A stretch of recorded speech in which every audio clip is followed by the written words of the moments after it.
Сәлеметсіздер ме тыңдармандар? Әңгіме басталмас бұрын арнаға тіркеліп, лайк басып қолдап отырыңыздар. Ессіз махаббат. Айнұр мен Болаттың отасқандарына 16 жыл болды. Екеуі шын ғашық сезіммен бірін-бірі сүйіп бас қосқан. Екеуі де байырғы қала тұрғындары. Болат қарапайым қызметкер болып, еңбек жолын бастап, қазір мемлекеттік қызметте беделді қызмет атқарады. Айнұр тұрмысқа шыққалы жұмыс жасап көрмеген. Әу бастан ақ күйеуі ер түздің адамы, әйел үйдің адамы деген ұстанымды ұстап, бұның жұмыс жасауына рұқсат бермеген. Оқыған оқуы болғанымен, бар жағдайын жасаймын деп тұрған жары болған соң, Айнұр да жұмыс іздеуге құлқы болмай, өзін үй шаруашылығына арнауды жөн көрген. Үйленгендеріне 1 жыл толғанда шекесі торсықтай ұлды дүниеге әкелсе, 1 жыл өтпей сүйкімді қызды болған Айнұр бар ойы осы сәбилерін аяққа тұрғызу болған. Болат жұмысқа ерте кетіп, кеш келетін. Үй менен бала тәрбиесі толықтай өзінің мойнына түскен. Айнұрдың іші пысқан уақыты жоқ еді. Бар көңілін балаларына арнап, жақсы бала бақша таңдап, жақсы мектепке беріп, түрлі үйірме, қосымша сабақтарына тасып жүргендіктен 2 баласы да сабаққа зерек, ақылды боп ер жетіп келеді. Қазір арманы 15-ке толса, қызы Ақерке 14-ке аяқ басты. Жоғарғы сыныптарға көшкен екеуіне алдыңғы сынаққа дайындалу үшін бар жағдайын жасап, үйдегі шаруашылықты дөңгелетіп, ас тағамдардың да түр-түрін дәмділеп жасаудан шаршамайтын Айнұр өзіне де көңіл бөлуге уақыт табады. Күйеуінің әкелген табысын ұқсатып, үйінде жайнатып қойып, өзі де сұлулық салонына жиі барып, өзін-өзі күтіп, денесіне түрлі массаж, бетіне косметикалық күтімдер жасатып жүргендіктен мүсіні де, бет әлпеті де жайнап тұр. Жасы 40-қа келіп қалғанмен де өз жасынан әлде қайда жас көрінеді. Болат екеуі әлі бір ай шайдесіп көрмепті. Кей кезде бірдеңеге ренжісіп қалса, екеуі де бір-бірінен кешірім сұрап, тезірек татуласуға тырысатын. Жанындай жақсы көретін жан-жарын Айнұр ерекше құрметтеп, киіміне шаң жуытпай, дәмді тамағын ертерек тұрып дайындап, таңғасын беріп, жұмысына шығарып салып, кешкілік қанша кешіксе де балаларын тамақтандырып, өзі тамағын суытпай күтіп отырып, екеуі шүйіркелесіп отырып, шай ішкенді жақсы көретін. Қазіргі тұрып жатқан үйлері 3 қабатты өте әдемі. Есіктердің алды жайқалған гүлдер. Екеуінің де астында судай жаңа көлік. Қысқаша айтқанда 4 түліктері сай. Өмір бойы үйде отырса да Айнұр өзін-өзі дамытудан шаршамайды. Қазіргі әлеуметтік желі арқылы жақсы тағам дайындаудан бастап, өзін-өзі күту, жақсы сөйлей білу, онлайн йога, фитнес дейсің бе, неше түрлі сабақтарға қатысып, тіпті еркектің төсек қатынасынан жалықпау үшін не істеу керек деген әйелдерге арналған курсты да оқып тауысқан. Қанша дегенмен 16 жыл бір болғаннан соң күйеуінің ойынан шығуға тырысып, түрлі төсек ойындарында ойлап тауып, жас қыздай қылмыңдап тұратын келіншегін Болат та ерекше сүйеді. Себепсіз түрлі сыйлықтар сыйлап, сезімін ынтық құшағымен білдіріп жүретін күйеуімен Айнұр да бақытты. Осылай жарқын күндердің бастан кешіп жатқан Айнұр, кейінгі кезде Болаттың жұмыстан өте кеш шаршап келетінін байқап, алаңдап, «Бәке, бүгін тағы көңілсізсің ғой, бір жерің ауырып жүрген жоқ па?» деп қою шайын ұсынды. «Жоқ, жұмыс ауырлап кетті», деп қабағын түйген Болат, шарылдап ала жөнелген телефонын алып, столдан тұрып, сыртқа беттеді. Қолындағы кесесін ұсынған күйі, жарты жолдан қайтарған Айнұр үнсіз ғана үстелді жинауға кірісті. Жарытып тамағын да ішпеген күйеуіне алаңдап, қалған тамақтарды есік алдындағы қазан ошақ орналасқан жердегі тоңазытқышқа салып келуге асыға шықты. Күн суытып тұрған соң, Болаттың үстіне де жылы киімін ала шыққан ол, көз жүгіртіп еді, күйеуі көрінбеді. Тамақтарды салып болып, енді Болатты іздемекші болған кезде, Жақындап қалған аяқ дыбысынан бірге күйеуінің даусы естілді. Иә, жаным, ертең де сол жерде күтемін. Кешікпей келсеңші, жаным. Әйтпесе бүгін үйге тым кеш оралдың. Жақсы, мен де сені сүйемін. Деген сөздерді естіген кезде Айнұрдың құлағы шыңылдап, көзі қарауытып кетті. Тұрған орнында қаққан қазықтай қатты да қалды. Бұны байқамаған Болат ақырын басып үйге кіріп кетті. Басына жай түскендей болып, тұрған орнына қозғала алмай, қақайып қалған Айнұр біраз уақыт өткен соң ғана үйге кірді. Балалары да Болат та жатып қалыпты. Сонда да біраз ас үйде жыбырлап жүріп, күйеуі әбден ұйқыға кетті-ау дегенде жатын бөлмеге бірақ кірді. Болат шырт ұйқыда жатыр. Ақырын барып, қолына оның телефонын алып, жуынатын бөлмеге кіріп кетті. Бұрын соңды ешқашан Болатқа сенбеу, ол туралы жаман ой ойлау деген ойына келмейтін. Айнұр күйеуінің телефонын өмірі тексеріп көрмепті. Дірілдеген қолдарымен WhatsApp желісіне кіріп, келген хабарламаларды оқуға кірісті. Мына бір Жан деген адамның жазғандарын оқып, тұйқа тамыры шымырлап кетті. Жаным, бүгінгі керемет күн сыйлағаның үшін көп рахмет. Сені уже сағынып кеттім. Қашан ғана екеуміз мәңгілік бірге болар екенбіз. Сүйдім сені, сүйіктім. Деген жазуды қайта-қайта оқыған Айнұрдың көздері тұманданып, қолдары дірілдеп отыр. Бағанадан өз құлағына өзі сенбей отыр еді, бәрі шын екен ғой. Сонда қалай болғаны?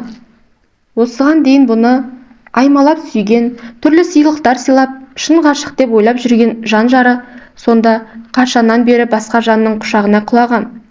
Ойына күйеуінің жігіттермен моншаға, балыққа, аңға кетіп бірнеше күн үйге қонбайтын кездері, жұмыстан шаршап келдім деп үйге кеш келетін кездері келіп, жүрегін қызғаныш сезімі өсіп өтті. Не істесе екен? Өз құлағына өзі сенбейді, өз көзіне өзі сенбейді. Құдай-ау, не жетпейді екен оған? Бүкіл өмірі сонымен балаларына арнап, көңілін тапқысы келіп, жалпылдағаны үшін кінәлі ме бұл? Ашуы келіп, ұйықтап жатқан күйеуін төсектен жұлқып алғысы келген, бірақ ашуын ауыздықтай алды. Ал қазір айғайға басып, оны үйден қуып шығар. Бірақ одан не ұтады? Жастайынан қосылып, бар жағдайын жасап, қызметтен қызметке көтеріліне себепші болып, енді міне барлық жағдайын жасап алған деп, дайын күйеуін қайдағы бір шөп желкенге өз қолымен сыйлай сала ма? Жоқ, олай істегені дұрыс емес. Мүмкін бұл кездейсоқ кездесіп, күйеуінің басын айналдырып алған біреу шығар. Ал сол нақұрыс үшін жан ұясын бұзып, балаларын тірі жетім жасайтын ақымақ емес бұл. Осылай өзімен күбірлеп, сабасына түскен Айнұр түк болмағандай төсегіне келіп жатқанмен, ұйқысы келмей таңды көзімен атырды. Таңертең әдеттегідей таңғы тамағын жасап, балаларын беттерінен сүйіп, мектепке, күйеуін жұмысына шығарып салды. Күндегідей құрақ ұшпай, салқын қабақ танытқан келіншегіне барлай қараған Болат: «Айка, бәрі дұрыс па? Көңіл-күйің жоқ қой», деді. «Жай әшейін, неге жүзігімді жоғалтып таба алмай қойдым?» деп сылтауратқан Айнұр бұрылып кетті. Кеше ашуланып жүріп, лақтыра салған жүзігін іздеуге де құлқы жоқ. Енді сол жүзікті таққысы да келмейді. Үйде жалғыз қалған соң, ішіндегі жынын шығарып, дауыстап тұрып жылап алған ол үйінен тезірек шығып кеткісі келді. Өз қолымен әр дүниесін таңдап, мәпелеп сақтап, үйіне ерекше шырай кіргізгенді жаны сүйетін Айнұрдың енді еш нәрсеге құлқы жоқ. Осы үй жай деп, жастық шағын сарп етіп, күйдім-сүйдім деген жарының сөзіне малданып жүре беріпті ғой бұл бейшара. Жылай-жылай әлі құрыған ол айнаға қарап біраз тұрды да, телефонын алып Гүлжан құрбысына хабарласып, сол жаққа шығып кетті. Гүлжанға келіп, көрген-білгенінің бәрін айтып, шағымданып, екеуі бір құты шарапты тауыстып тастады. Ішкен шарабының буы басына ұрған Айнұр кетем, ажырасамға басты. Ал құрбысы: «Ал ажырас, не ұтасың? Мені қарасаңшы, ойбай, намысым тапталды, опасыздық жасады деп бірінші күйеуді қуып шығып, екіншісіне тидім. Оның да көзіме шөп салғанын көтере алмай, артына бір теуіп, балаларыммен жалғыз қалдым. Ешкім керек жоқ, мен керекпін дегенмен де кей кезде қасқыр шаулып кететінді сен білмейсің ғой, деп көзіне жас алған. Мені тыңда, ақымақ болма, өз-өзіңді қолға ал, Болатқа ештеңе білдірме. Бірақ үйде омалып отырғаныңды қой. Ертеңнен бастап менімен бірге таңертең фитнес-залға, кешке бассейнге барамыз. Айттым, болды. Ерегескенде соған қарап түр тұтқаныңды қойып, өз бағаңды көрсете біл. Әрі ойың бөлінеді, әрі күйеуің өзі-ақ томпаңдап қайтып келеді. Осы айтқанымды келмесе, мұрныңды кесіп берейін деген құрбысының ақылын құп алып, үйіне қайтты.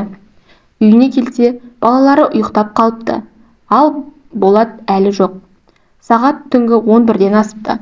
Кешегі хабарламаға қарағанда, ол әйел сүлікше жабысып, күйеуінен айырыла қоймайтын. Бәрінен де Болатты айтсаңшы. Құдай-ай, тіпті өңін бермейді ғой. Қалай ғана адам осынша 200-ді болады екен. Тағы да неше түрлі ой жегесін жеп, дөңбекшіп жатқан Айнұр Болат келгенде өтірік ұйықтаған болды да қалды. Ақырын қасына жатқан күйеуі көп ұзамай қорылға басты. Онысы қалжырап шаршап жатқан Айнұрдың жүйкесіне тигендіктен орнынан ақырын тұрып кетіп, басқа бөлмеге жатуға тура келді. Сөйтіп өмірінде бірінші рет жар төсегінен жерініп, бөлек жатқан ол өмірінің енді қайтып, бұрынғыдай болмасын сезініп, күрсінумен жатыр. Таңертең ешкім тұрмай, жиналып далаға шығып кеткен Айнұр Гүлжан айтқан фитнес орталығына бет алды. Бұрындары құрбысы қанша шақырғанмен, бұндай жерге тек ақшасын бекер шашатын еріккендер барады деп есептейтін еді. Жаттығуға арналған киімін ауыстырып, имене кірген бұны қарсы алған жігіт: «О, сұлу бикеш, қош келіпсіз.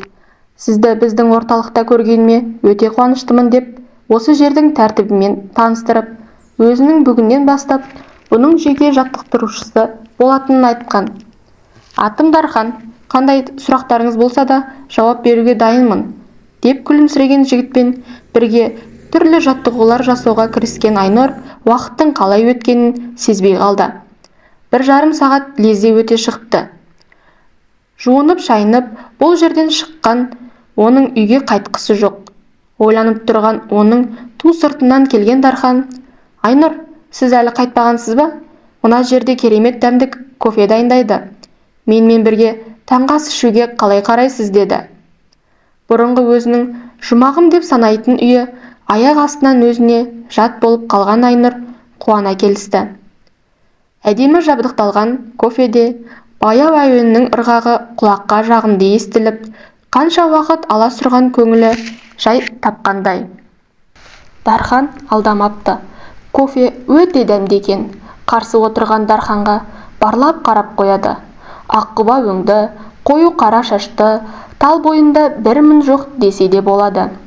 Әсіресе нұрлы көздерін жапқан қалың кірпіктері талай қыз қызығатындай екен. Екеуі әңгімелесіп бір талай уақыт отырды. Дархан қалаға жақында ғана келіпті. Әке-шешесі ерте дүние салып, нағашыларының үйінде тәрбиеленген жігіт екен. Жастайынан спортқа жаны жақын болып, түрлі жарыстардан жүлделі қайтып жүрген ол сабақтардан айтарлықтай жетістік көрсетпесе де, физкультура институтын ойдағыдай аяқтап, ауылда 1 жыл дене шынықтыру пәнінен сабақ беріпті. Жақында анасының орнын басқан нағашы апасы дүние салып, ауылдағы аға жеңгесіне ауыртпашылық салғысы келмей, үлкен қаланы бағындыруға келген бет екен. Жалдамалы пәтерде тұрып жатқан ол, мынадай беделді орталыққа жұмысқа кіргеніне өте қуанышты. Дарханның әңгімесін тыңдап отырғанымен, Айнұрдың ойы басқа жақта. Шынымен де Гүлжан дұрыс айтыпты. Ойы бөлініп, 4 қабырғаға өзін-өзі жұлып жегенше, мұнда келгені дұрыс болған екен. Дарханмен қоштасып, үйіне келсе, ас үй үстелінде бір жапырақ қағаз жатыр. Айнұр, мен 10 күнге жұмыссыз бабымен жол сапарға кеттім. Саған телефон соғып едім, алмадың, бетіңнен сүйдім, деген Болаттың хатын оқып, телефонын қолына алды. Иә, шынымен де 7 рет телефон шалған екен. Жаттығу уақытында телефонын шкафқа қалдырған ол тексермепті де. Бұрын балаларға үйіне алаңдап, бір жерге шықса қайта-қайта телефонын тексеретін ол бүгінгі қылығына өз-өзіне таң қалып отыр. Болаттың опасыздығын білгеннен бері өмірге деген құштарлығы жоғалып кеткендей ме? Мына хатты оқыған соң мойнынан бір алып күш түскендей күйге енді. 10 күндей Болатты көрмейтініне іштей қуанып тұр. Бірден жаңа ғашығымен кетті ме екен деген ой келгенімен тіпті қызғанбайтындай ма, бірдеңе ішінде үзіліп кеткендей. Не дегенмен де Болаттың қасында ішінде қайнап жатқан ашу ызаны білдіртпей, ештеңеге сездірмей жүре алуы екі талай еді. Ойлап қараса, балалары есейгеннен бері олармен де аралары алыстап бара жатқандай. Бұрынғыдай аналарына сырларын айтып еркелемейді. Тамақтарын ішіп алып, өз бөлмелеріне телефондарын шұқылап, сабақтарын қарап, әркім өзімен өзі. Жалғанда жалғыз қалғандай, көңілі қайта құлазыған Айнұр терең күрсініп төсегіне қисая кетті. Ал енді 10 күні бар. 10 күн. Не өзгеріп кетеді, бірақ 10 күн ішінде осылай ой шаршауынан шыға алмай жатып 2 күн ұйқы жеңіп, қатты ұйықтап қалған ол түс ауа бірақ оянды. Балаларын мектептен қарсы алып, тамақ ішуге отырған. Құлақ қаптарын шешпей, үнсіз тамақтарын ішіп отырған екеуін әңгімеге тартып көріп еді. Иә жоқтан басқа жартып ештеңе айтпай, қиын сабақтарын сылтауратып, өз бөлмелеріне кіруге асықты. Біраз фотоальбомдар ақтарып, Болат екеуінің балалармен жүздері бақыттан бал-бұл жайнап түскен суреттеріне қарап, көзінен еріксіз жас төгілген Айнұр Болатқа хабарласпақшы болып еді, оның телефоны сөндірулі екен. Міне, содан бері 5 күн зу ете қалды. Болат тек бір рет хабарласып, енді ауылға кететінін, ол жақта байланыс болмайтынын айтқан. Үйіне келсе, бойын көңілсіздік жаулап алатын Айнұр қазір күнделікті жаттығудан соң дүкен аралап, сенделіп, бос жүріп, үйіне кеш бата бірақ келетін болған. Күнделікті таңғасын Дархан екеуі бірге ішетін әдетке айналдырған. Өте ашық, ақ көңіл, аузын аша жүрегі көрінетін әңгімешіл Дарханды Айнұр өз бауырындай көріп, бауыр басып қалды. Бірақ кейде оның өзіне біртүрлі қарағанын секем алып қалады. Жасы небәрі 26-дағы жас жігіттің өзіне тесіліп қарап қалған көзқарасынан өзін ыңғайсыз сезініп, не істерін білмей, беті қызарып шыға келетін Айнұр, «Қой, бұным қайысыз ханым, әлдене ойымна келетін несі? Жап-жас жігіт, маған қызығатындай мен кіммін?» деп, өзін өзі жерден алып, жерге салып, өз ойынан ұялып қалады. Басынан ақ 2 ересек балалары барын, күйеуімен тату-тәтті өмір сүріп жатқанын айтқан.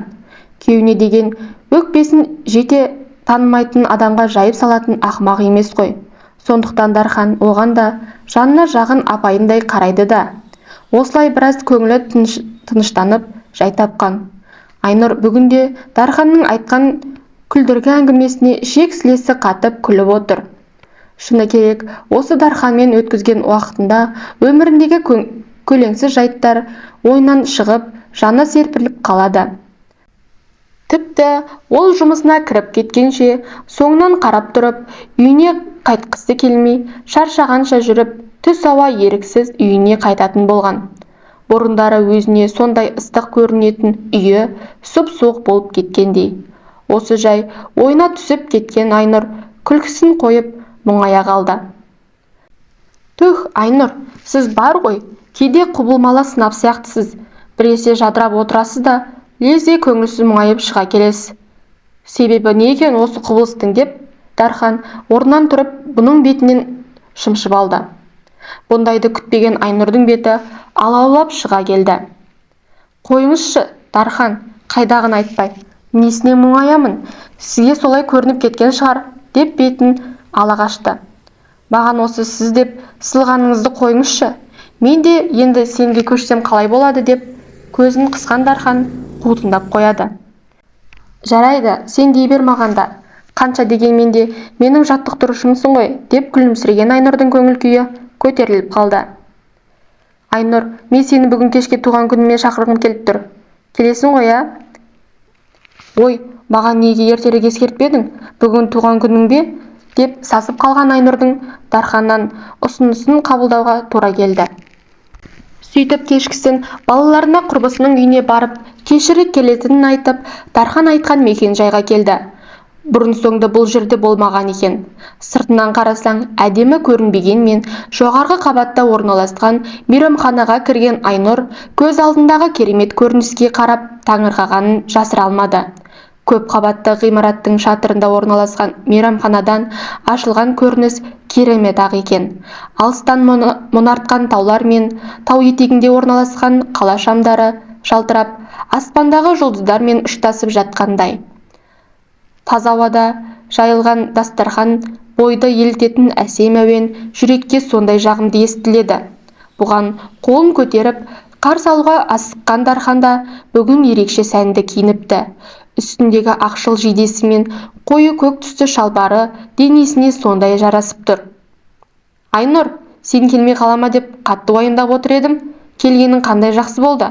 Кел төрлет деп құрақ ұшып қарсы алған жігітке қолындағы сыйлығын ұсынып, жайылы тұрған дастарханға жайғасты. Туған күн құрметіне аздап шарап ішсек қалай қарайсың? Тапсырыс берейін.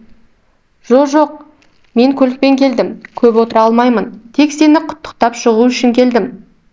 Осылай басталған кеште екеуі дәмді тағамдардан ләззат алып, ашық жарқын әңгімелесіп, көңілді отырды. Баяу ән ырғағымен вальс билеуге шыққан Айнұр Дарханның қолдарының дірілдегенін байқап, осыдан талай жыл бұрын Болат екеуінің де дәл осылай билеген билерінен кейін жарасып кеткендері есіне түсіп, күлімсіреп қояды. Өзінен әлде қайда бойы ұзын Дархан бұның шаштарын иіскеп, өзіне тартқан кезде Айнұр оның жүрегінің тарсылын естігендей бойын бір түрлі сезім билеп, жігіттің кеудесіне басын сүйеп, ән ырғағымен баяу теңселіп жүр. Айнұр, сен сондай әдемісің, білесің бе? Деп құлағына сыбырлаған жігітке таңырқап басын көтергені сол еді. Дархан сондай шапшаңдықпен бұның ерніне жабысып кетті. Бір сәт денесі ду етіп, аяқ қолдарының жан кетіп қалғандай болған Айнұр есін тез жия қойып, еріне сүлікше жабысқан жігітті өзінен күштеп итеріп, Дархан, сенің мұның не? Мені қай басынғаның деп ашулана бұрылып кетіп, сөмкесін алып, жүгіре басып, мейрамханадан шығып кетті. Баспалдақпен жүгіре басып келе жатқан Айнұр бүгін мына жерге келгеніне өкініп, көлігіне жайғасып асықты. Айнұр деп соңынан жүгіре жөнелген Дарханның алдын даяршы қыз кес-кестегенін көз қиығымен байқаған ол тездетіп көлігін оталдырып жүріп кетті. Үйіне жеткен соң төсегіне киімшең құлай кетіп, өз-өзін сыбап жатыр. Құдай-ау, жас қыздарша желігіп, өзі жете тани қоймаған жігіттің туған күніне барғанына жол болсын. Әрине, өзі келіп құшағына кірген әйелді кім басынбайды? Телефонына келіп түскен Дарханның «Айнұр, кешірші, өзімді ұстай алмай қалдым, кешірші мені» деген хабарламасын оқып, телефонын өшіріп, лақтыра салды. Бірақ Дарханның өзін сүйіп алған сәті есіне түскен кезде жүрегі ерекше өрекпіп, беті алаулап кеткен ол салқын судың астында ұзақ тұрды. Ертеңінде жаттығуға бармауға бел буған ол не істерін білмей үйде бос сенделіп жүрді де қойды. Дархан неше рет телефон шалса да тұтқаны көтермеді. Болаттың телефоны тағы да сөндірулі. Жанын қоярға жер таба алмай, ештеңеге зауқы соқпаған ол көлігіне отырып қала аралап келуге шықты. Ойы сан-саққа жүгіріп, мазасызданып отырып, дәл жанына тақап қалған көлікті байқамай қалыпты. Қақтығысып қала жаздап, шошып кеткен Айнұр есін жиып алмақшы боп, көлігін жол жиегіне тоқтатты. Терең дем алып, көзін жұмып, біраз отырған соң жан жағына көз салды. Қай жаққа кетіп қалған? Қаланың орталығында орналасқан биік қонақ үйдің алдында келіп тоқтапты. Осы қалада туып өссе де, осы қонақ үйдің ішіне кіріп көрмепті. Таңертеңнен нәр татпағаны есіне түсіп, осы қонақ үйге келіп, түстеніп алғысы келіп, көлігінен түсіп, солай қарай бет алды.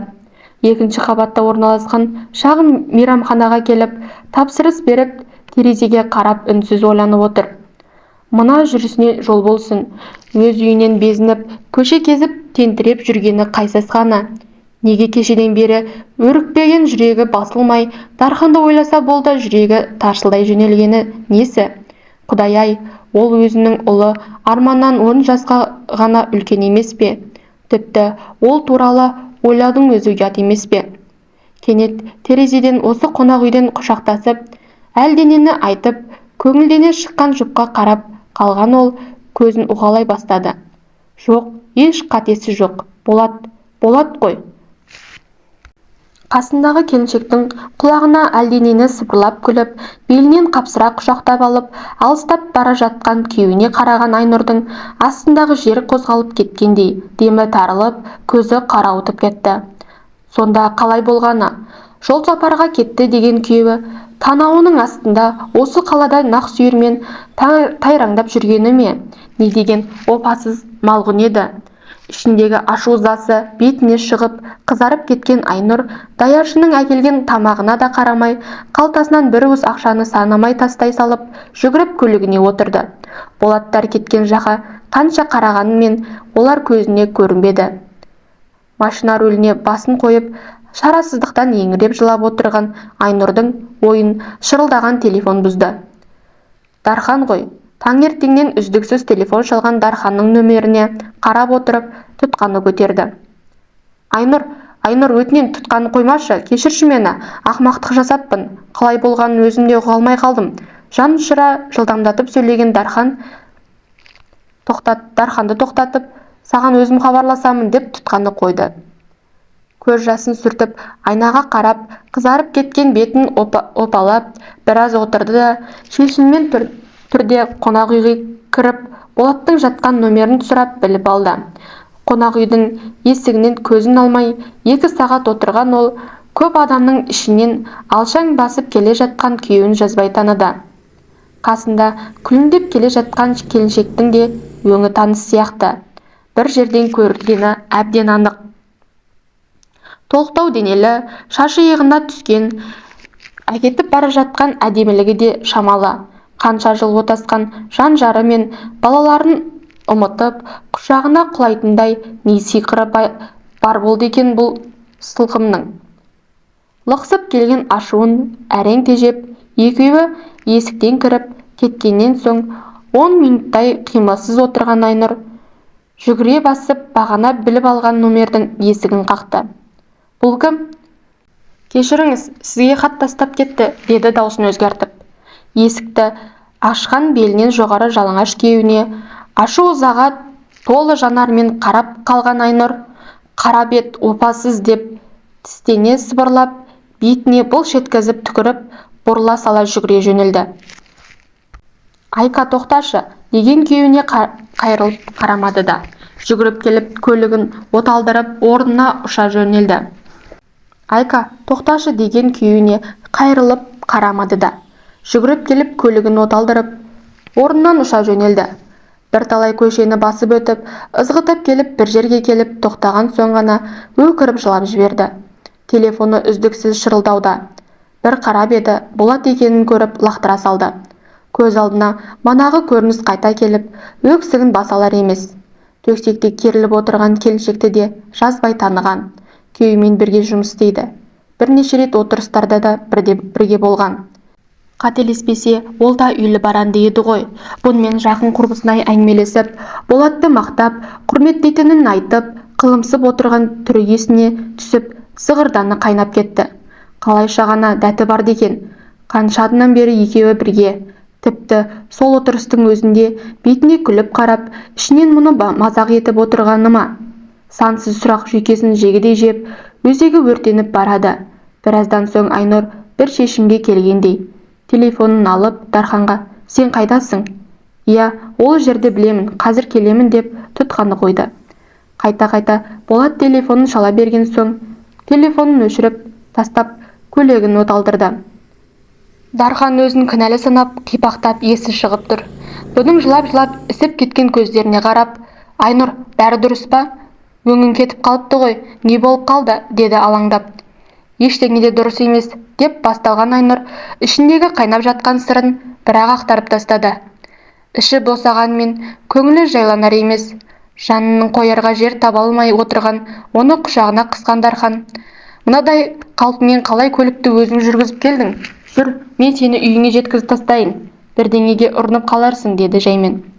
«Жоқ Дархан, тек үйге емес, мына түрмен балаларымның көзіне қалай көрінемін? Бір жерге барып дем алып алайыншы, шаршап кеттім», деп кішкене баладай жәутеңдеп отырған Айнұрдың қолынан ұстап, орнынан тұрған Дарханның артынан ілесіп жүре берді. Екеуі Дарханның жалдамалы пәтеріне келді. Жұпыны ғана бөлменің іші тап-таза. Бәрі өз орнында, тап-тұйнақтай жиналған бөлменің ортасында не істерін білмей тұрған Айнұрдың әлі бітіп, басы айналып кетті. Таңертеңнен бері қара су да ішпеген ол бүгін көрген сұмдықтан соң есін жия алмай меңіреу адамдай теңселіп тұр. Айнұрға күлімдей қарап, «Енді патша сарайы болмаса да тұрып жатқан жерім осы. Сен демалып ал, ештеңеге алаңдама. Бәрі орнына келер. Мен біраздан соң келемін», деген Дархан бұны тастап өзі шығып кетті. Дарханның төсегіне құлай сала, көзін тарс жұмып жатқанмен, жетесін жегідей жеген мың сұрақ миын жеп барады. Ары қарай не істеу керек? Есейіп қалған балаларына әкелерінің жасаған опасыздығын қалай түсіндіреді? Өтпелі кезде мектеп бітіремін деп дайындалып жүрген олар мына жағдайды қалай қабылдар екен? Бүгінгі көрген жағдайдан соң күйеуінің қасында түк болмағандай жүре алмасы айдан анық. Ал бірақ ажырасып кеткен күнде әкелеріне бауыр басып қалған балаларына дұрыс тәрбие бере ала ма? Өмір бойы жұмыс істеп көрмеген бұл енді жанұя асырардай қаражат таба ала ма? Неге бүгін жан құрбысы Гүлжанға емес, Дарханға келіп мұңын шақты? Мұның осалдығын пайдаланбай, өзі келіп тұрған келіншекті үйіне әкеп тұрып, жағдайын жасап шығып кеткен Дарханның шынымен де бұған деген көңілі бар ма? Кешегі қылығы ешқандай да басынғандық емес, шынымен де ғашықтық сезімі бе? Неліктен Дарханда ойласа, өзінің жүрегі өрекпіп кетеді?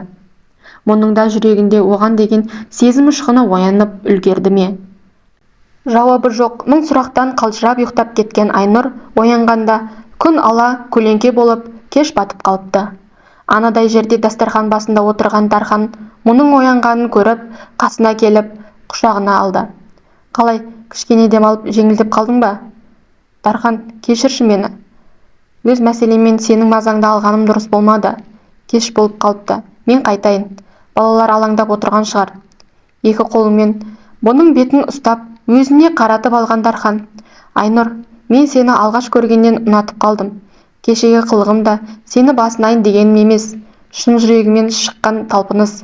Арам ойым болса, бүгінгі сенің жағдайыңды пайдаланар едім ғой. Бірақ мен сенің келісіміңсіз күйеуіңе деген ашуыңды өз пайдама жаратқым келмейді. Қандай шешім қабылдасаң да сенің тілеулесің боламын. Себебі шын сүйемін сені», деді ентігіп.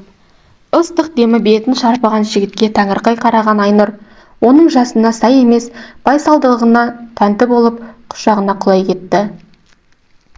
Бірақ әлде бір күш тежеп, аптыққан жүрегін басып, есін жиып, өзін қолға алған ол жігіттің құшағынан сытылып шығып: «Дархан, мүмкін шынымен-ақ сенің маған деген көңілің ақ шығар, бірақ мен сенің сезіміңді қабыл ала алмаймын.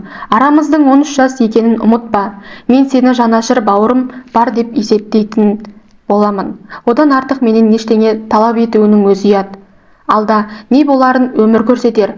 Бүгінгі күнге тағы да рахмет саған», деп ентігіп, әр сөзін бөліп айтқан ол икемге келмей дірілдеп тұрған аяқтарын ақырын басып шығып кетті. Ішкі жан дүниесі: «Айнұр, қайт, сен де оны сүйіп қалдың ғой, жоққа шығарма, сенде де бақытты болуға мүмкіндік бар», деп айқайлап жатса да, ішкі сезімін тұншықтырып, көлігіне келіп отырды. Иә, бәрін дұрыс деді. Бұның жүрегіне деген, Дарханға деген сезім оянуы мүмкін емес. Онда ессіз махаббатқа бой алдыратын ақымақ емес қой бұл. Мұның бәрі күйеуіне деген реніш, ашу-ызадан туған дүние, ешқандай шын сезім емес. Өз-өзімен күбірлеп, аласұрған жүрегін басып, терең демалып біраз отырды. Бағанағы лақтыра салған телефонын алып қарап еді. Болаттың және қызының бірнеше рет телефонын шалғанын көріп, дереу қызына хабарласты. Арғы жақтан «Мама, сен қайдасың?» деп еңіреп жылаған дауыс естілді. Жүрегі тарсылдап, «Не болып қалды? Ақерке, дұрыстап айтшы» деп айқай салды. «Папам көлік апатына түсіп қалыпты, ауруханадан хабарласты. Сені таба алмаған соң Арман мен үйге тастап өзі ауруханаға кетті. Қазір келемін, сыртқа шығып тұр.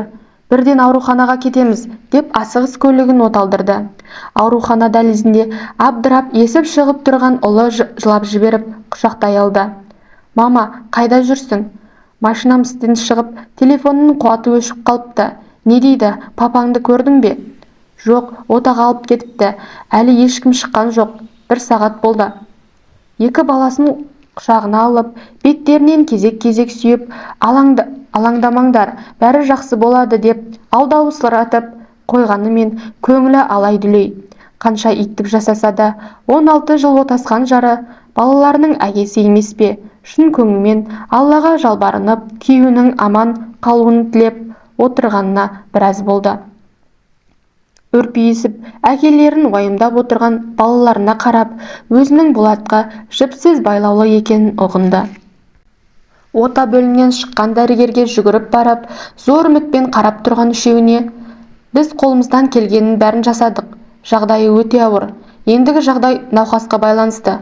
Өмірге құштарлығы болса, есін жияр» деген дәрігер шаршаңғы түрімен алыстай берді. Енді тек күту ғана қалды.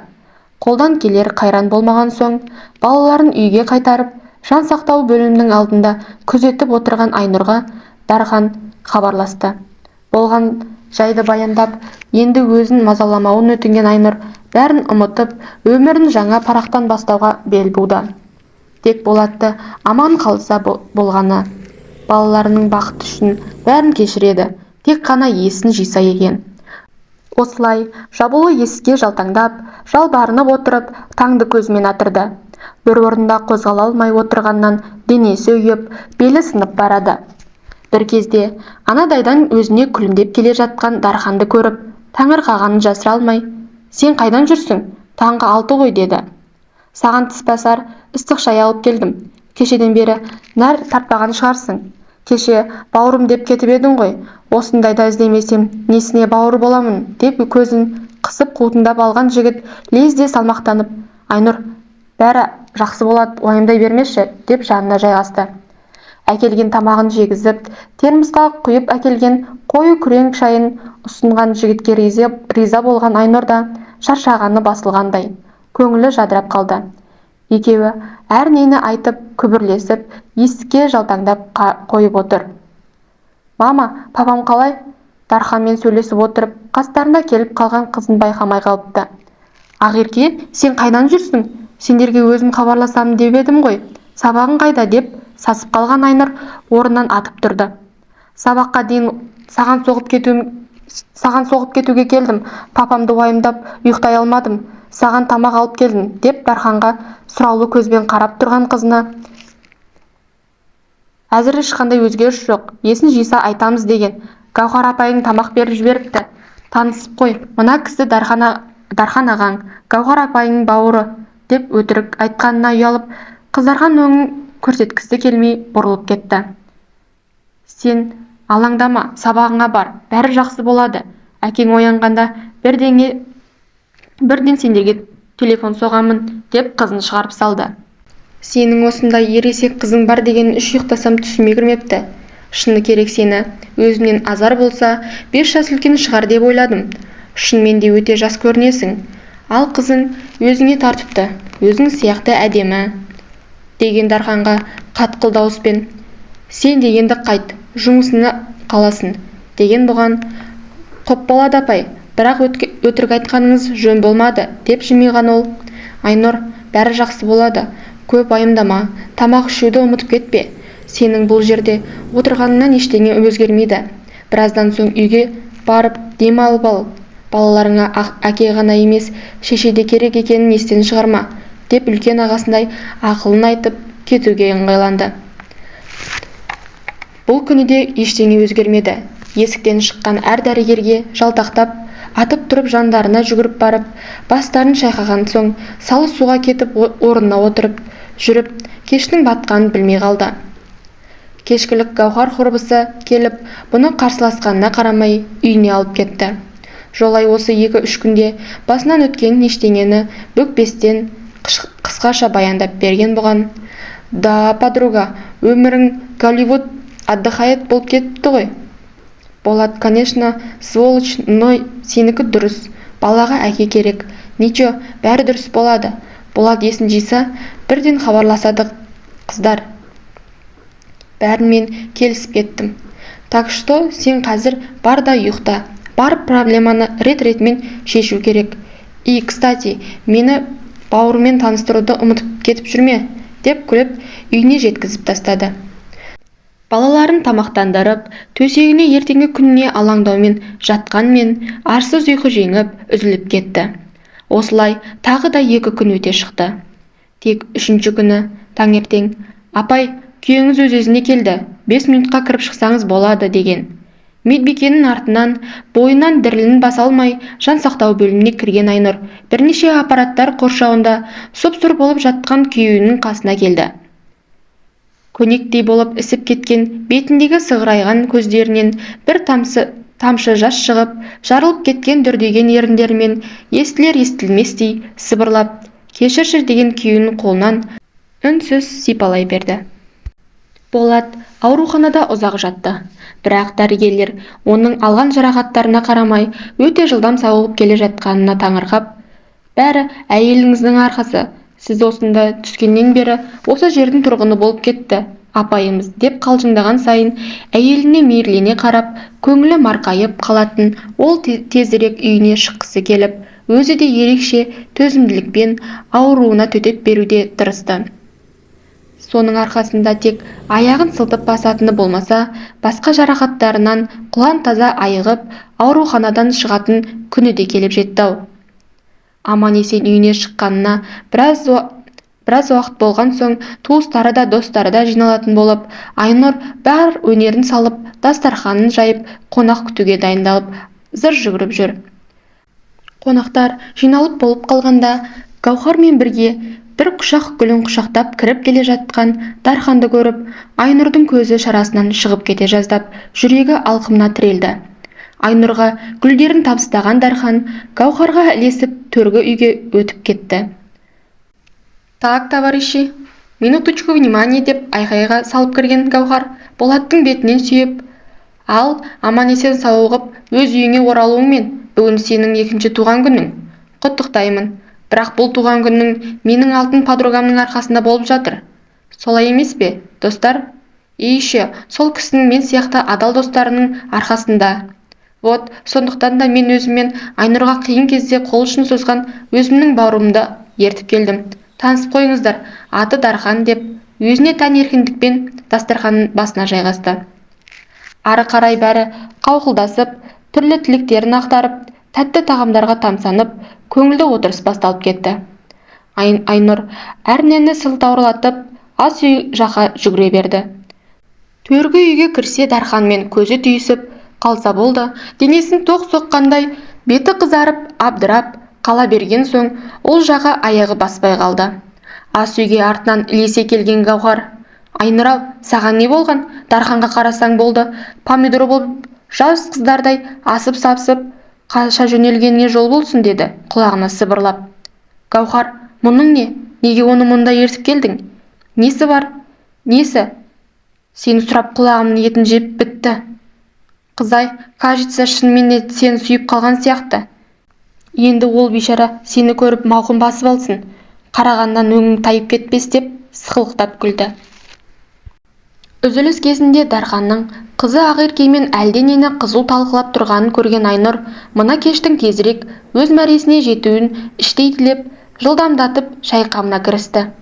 Тіпті Дарханның төр бөлмеге кірмегенін қалап, қызын да шақырмай, әп сәтте шай дастарханын өзі жасап тастады.